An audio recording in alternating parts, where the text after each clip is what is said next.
नमस्कार दोस्तों, stock market studies में फिर से एक बार आपको बहुत बहुत स्वागत करता हूं। तो आज मैं फिर से आपके सामने कुछ इंपॉर्टेंट कंपनी के अपडेट लेकर हाजिर हुआ हूं। तो सबसे पहले मैं डिस्कशन करूंगा आर्कॉन इंटरनेशनल लिमिटेड के बारे में। देखिए, आर्कॉन के ऊपर सबसे पहले मैं गुड पॉइंट्स आपको दिखाऊंगा, वो है टेक्निकली चार्ट पैटर्न्स।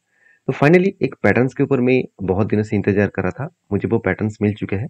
अब इस कंपनी के ऊपर एक फ्रेश बाइंग एंट्री मुझे मिलने का चांसेस है। ओपेस बाइंग एंट्री किस तरीके से है, आप ध्यान से देखना। कंपनी के ऊपर पहले एक रेंज बेसिस में ट्रेड बना था, वो रेंज फाइनली टारगेट अचीव कर चुके हैं, क्योंकि ये इस रेंज में यहाँ पे एंट्री बना था और इस हाई लेवल तक टारगेट बने। अभी देखिए दूसरी बात यहाँ पे क्या बन रहा है, एक कप बना, उसके बाद एक हैंडल पैटर्न क्रिएट होने जा रहा है। तो बेसिकली जो हैंडल पैटर्न यहाँ पे क्रिएट होने का कोशिश कर रहे हैं, अगर इस हैंडल को कंप्लीट करे तो एक बेस्ट धमाका देखने को मिल सकता है। क्योंकि जो कप बना है वो एक स्ट्रांगली कप बना, क्योंकि स्ट्रांगली एक रिकवरी किया यू पैटर्न जैसे। उसके बाद जब हैंडल पैटर्न बना वो भी स्ट्रांगली रिकवरी किया, क्योंकि रिजल्ट के दिन जिस तरीके से करेक्शन हो रहा था, उस करेक्शन को फिर से वो रिकवरी किया और उस वहां से कंपनी ऊपर जाने का कोशिश करेंगे। अगर यहाँ पे ब्रेकआउट हुआ तो एक अच्छा खासा ब्रेकआउट जर्नी यहाँ पे आपको देखने को मिलेगा। तो बेसिकली कंपनीज के ऊपर जो एंटी लेवल होगा, इस ब्रेकआउट के एंटी लेवल होगा, इस एंटी लेवल को ब्रेक करने के बाद कंपनी धीरे धीरे करके ऊपर जाएगा और इस लेवल तक टारगेट अचीव करने का कोशिश करेंगे। जो टारगेट निकल कर आ रहा है 380, तो मैं इस टारगेट तक वेट करूंगा। हाँ, उससे पहले ब्रेकआउट कंफर्मेशन होगा, तब मैं इस कंपनी के ऊपर कुछ पॉजिटिवली डिसीजन लूंगा। अगर ब्रेकआउट कंफर्मेशन हो तो कहाँ तक टारगेट बन सकता है, 380, और टारगेट का रेशियो कितना होगा, परसेंटेज रेशियो होगा 36%। तो बेसिकली एक बेस्ट तरीके से टारगेट मिलने का चांसेस है। तो आपके क्या ओपिनियन है इस कंपनी के ऊपर, जरूर मुझे कमेंट्स करके बताना। तो कंपनीज के ऊपर इस तरीके से ट्रेड मिलने के पीछे दो रीजन है। पहली बात, कंपनी के quarterly result obviously positive result आया। एक्सपेंस को मिटाने के बाद कंपनी का नेट प्रॉफिट 256 से लेकर 247 करोड़ तक बना, मतलब बेस्ट नेट प्रॉफिट के ग्रोथ देखने को मिला। और मजेदार बात आपको बता दूं, इस कंपनी के ऊपर एक मजेदार बात यही है कि रेलवे गवर्नमेंट अभी सरकार के हाथों में है, मतलब बीजेपी सरकार के हाथों में है। तो जिस तरीके से प्रीवियस 5 ईयर्स में रेलवे सेक्टर को बूस्ट देखने को मिला था इस सरकार के माध्यम से, ये भी आशा किया जा रहा है कि इस बार 5 सालों में रेलवे सेक्टर के ऊपर एक बहुत बड़ा बूस्ट देखने को मिलेगा, क्योंकि गवर्नमेंट पहले से ही अनाउंसमेंट कर चुके हैं कौन सा प्रोजेक्ट के ऊपर काम होने वाला है। तो बेसिकली इस कंपनी के ऊपर मैं पॉजिटिव हूँ। आपकी क्या राय है, जरूर कमेंट्स करके बताना। क्योंकि कंपनीज के ऊपर एज ए इन्वेस्टर के बारे में एक बार मैं आपको बता दूं कि प्रोमोटर से लेकर एफएसडीएस पब्लिक हर किसी व्यक्ति ने निवेश किया, मगर म्यूचुअल फंड ने क्या किया, देखिए म्यूचुअल फंड ने अप्रैल मंथ में बहुत तगड़ा माल ऐड किया। तो इतने ज्यादा क्वांटिटी क्यों ऐड किया, क्या म्यूचुअल फंड बेवकूफ है? बिल्कुल नहीं। उसको पता है कि अपकमिंग टाइम्स में गवर्नमेंट के माध्यम से इस कंपनी के ऊपर फिर से एक बड़ा रैली देखने को मिल सकता है। तो मैं जरूर कहूंगा इस कंपनी के ऊपर आप स्टडी करिए, वॉच करिए और काम करिए। तो नेक्स्ट जो कंपनी है उसके बारे में बात करूँ, उसका नाम है रेलटेल कॉर्पोरेशन इंडिया लिमिटेड। तो रेलटेल कॉर्पोरेशन इंडिया लिमिटेड को 4 चांद लग चुके हैं। कंपनी को लगातार लगातार बहुत ज्यादा ऑर्डर्स मिलते चले जा रहे हैं। तो सबसे पहले मैं ऑर्डर्स के बारे में चर्चा करूंगा। तो ये फर्स्ट एक ऑर्डर मिला, Indian RailTel corporation gain on order win. तो कौन सा ऑर्डर विन हुआ है, आप देख सकते हैं, the state backed telecom infrastructure powered said Tuesday के दिन it gots order worth rupees 112.4 million rupees, around 1.4 million dollar. तो इतनी बड़ा प्रोजेक्ट मिला किसके, कहाँ से, मिनिस्ट्री ऑफ डिफेंस से। तो डिफेंस से कंपनी को प्रोजेक्ट मिला और वो भी 112.4 मिलियन रुपीज का टोटल ऑर्डर मिला। तो बेस्ट ऑर्डर कंपनी के यहाँ पे मिला। पहले भी कंपनी को ऑर्डर मिला, जैसे आप देख सकते हैं रेलटेल जो है उसको ऑर्डर मिला, RailTel bags Indian rupees 112, sorry 112.4 million order Indian defence minister, वही डेटा मैं आपको दिखा रहा हूँ। चलो नेक्स्ट अपडेट आपको साथ शेयर कर लेता हूँ। RailTel bags order for 814 million orders from ICT infrastructure. तो सोचिए कंपनी को लगातार प्रोजेक्ट मिलते चले जा रहे हैं। तो जो कंपनी के इतने सारे प्रोजेक्ट मिल रहा है, इतने सारे ऑर्डर्स मिल रहा है, क्या कंपनी पीछे रहेंगे, क्या कंपनी आगे नहीं बढ़ेंगे? तो इस बात को सबसे पहले आपको देखना होगा। तो बेसिकली इस कंपनी के ऊपर जो मैं ट्रेड लेकर कंटिन्यू कर रहा हूँ, और मैं पहले ही बोल चुका हूँ, जब एक रेंज बना है वो रेंज कुछ इस तरीके से बने, आप यहाँ पे देख सकते हैं कंटिन्यूसली बाइंग रेंज बने, 1 2 3 4, चार चार बाइंग रेंज बने और जिसका टोटल रेंज निकल के आया 30%।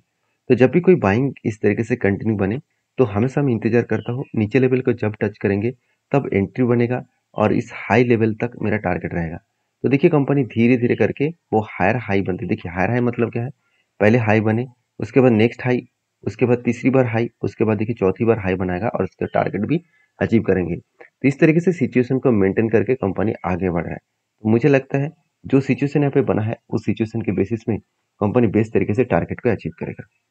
अभी टारगेट कितने दिन में मिल सकता है? करंट एंट्री लेवल से मैं करंट लेवल तक देखूँ तो ऑलमोस्ट 13% का रिटर्न मिला, 90 डेज हो चुके हैं। अगर ये टारगेट मुझे 6 मंथ में मिला तो भी कोई फर्क नहीं पड़ेगा, मगर मुझे नहीं लग रहा कि 6 मंथ लगने वाला है, क्योंकि जिस तरीके से कंपनी को ऑर्डर मिला है, कंपनी एक अच्छा खासा बूस्ट यहाँ पे दिखाने वाला है। तो बाकी इस कंपनी के ऊपर सबसे इंपॉर्टेंट पॉइंट है, कंपनी के सिर्फ क्वार्टरली रिजल्ट, सॉरी, कंपनी के सिर्फ टेक्निकली चार्ट पैटर्न्स देखने से कुछ नहीं होगा, कंपनी के रिजल्ट के बारे में भी पता होना चाहिए। जैसे कंपनी के सेल्स के आंकड़े के बारे में बात करूँ, देखिए कंपनी हर साल में खुद के सेल्स को अलग लेवल में मेंटेन किया। इस बार हाईएस्ट सेल्स जनरेट किया। एक्सपेंस को कंपनी मिटाने के बाद कंपनी का नेट प्रॉफिट 27 करोड़ से 54 बना, 75 बना, 78 बना।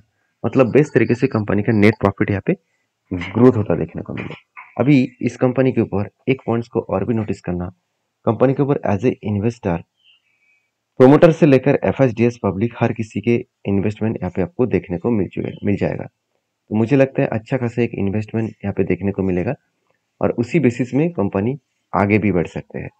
तो कंपनी के ऊपर सबसे मुझे जो पॉइंट्स पॉजिटिव लगा, अगर आप देखेंगे कंपनी इस बार करीबन 210 करोड़ के आसपास फिक्स्ड एसेट को परचेज किया। मतलब 2020 में कंपनी ने से 60 करोड़ का फिक्स्ड एसेट परचेज किया था, वो आज 4 गुना हो चुके हैं 4 साल में। तो यही होते पावर और इसी कारण की वजह से शेयर में भी एक अच्छा खासा बूस्ट देखने को मिला। तो आपके क्या राय है इस कंपनी के ऊपर जरूर कमेंट्स करना।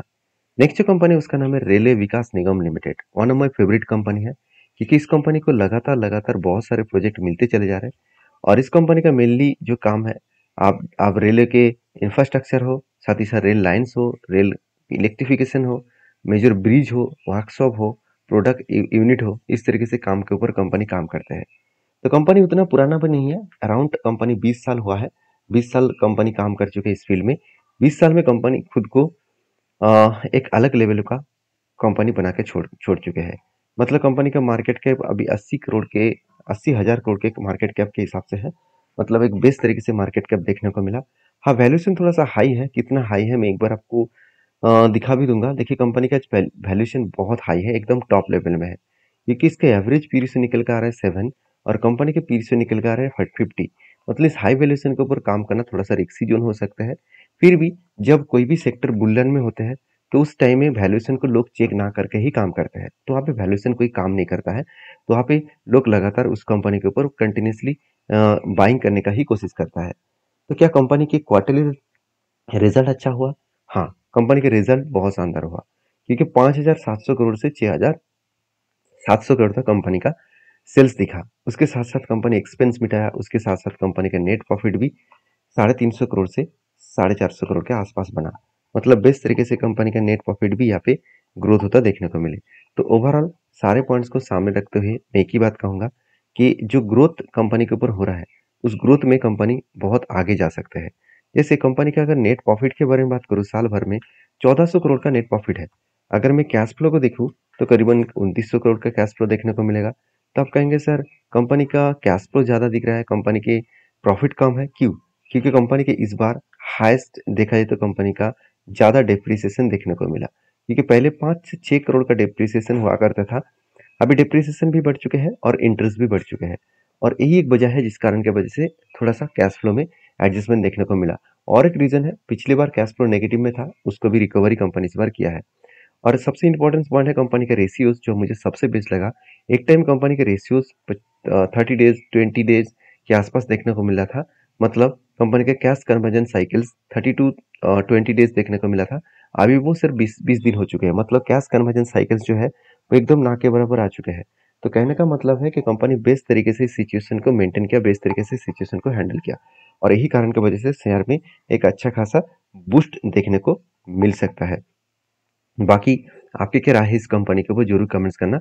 अभी टेक्निकली चार्ट पैटर्न्स के बारे में बात करूँ, देखिए मुझे जो सिचुएशन देखने को मिला था, पहले एक रेंज बना था, उस रेंज के बेसिस में जब भी इस नीचे लेवल में आए टच किए तो यहाँ पे एंट्री बने और इस हाई लेवल तक इसका टारगेट बने। तो वो टारगेट कितने दिनों में दिया?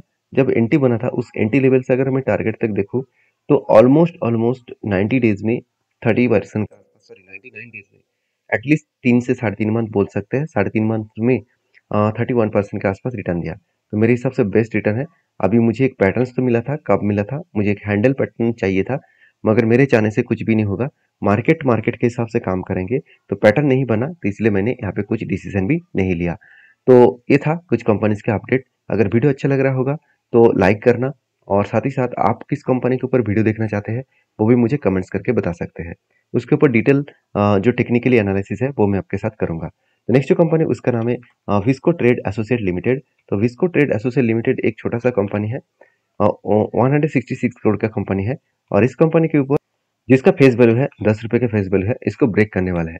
तो कितना में ब्रेक करेगा, देखिए अगर स्प्लिट के बारे में चर्चा करूँ तो डेट भी अनाउंसमेंट हो चुके हैं। तो 14 तारीख को आपको स्प्लिट मिलेगा और एक के बदले 5 शेयर मिलेगा, क्योंकि इसका फेस वैल्यू 10 था वो 2 बनने जा रहा है। तो आई होप वीडियो में जानकारी अच्छा मिला होगा। तो इसी तरीके से वीडियो पाने के लिए चैनल को सब्सक्राइब और लाइक करिए। मिलते हैं नेक्स्ट वीडियो में, तब तक के लिए धन्यवाद।